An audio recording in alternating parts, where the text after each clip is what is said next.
நண்பர்களே இல்லாத அல்லது சிறிய நட்பு வட்டம் கொண்ட ஒருவன். அவனிடம் நீங்கள் வம்பு வைத்துக் கொள்ளக்கூடாது. அவன் அனுபவத்தால் பாடம் கற்றவன். எண்ணிக்கையை விட தரமே முக்கியம்.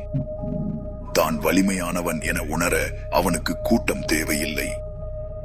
அவனது பலம் அவனுக்குள் இருந்து வருகிறது. மற்றவர்கள் அங்கீகாரத்தை தேடும் போது அவன் தனித்து நடக்கிறான். விரும்பித்தான். போலி நண்பர்கள், நாடகங்கள், துரோகம் என அனைத்தையும் பார்த்து அவற்றை அவன் ஒதுக்கிவிட்டான். இப்போது அவன் அமைதியாக, அசைக்க முடியாதவனாக நிற்கிறான். அவனை முழுமையாக்க யாரும் தேவையில்லை. அவன் தனித்து நின்றாலும் முழுமையானவன். 100 போலிகளை விட ஒரு உண்மையான நண்பனே அவனுக்கு பெரிது. அவனது நண்பர்கள் வட்டம் மிகச் சிறியது.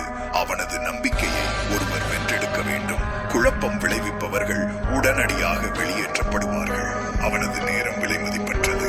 அதை ராஜாவை போல செலவிடுகிறான். தனக்கு தேவையானதில் அவன் ஒருபோதும் சமரசம்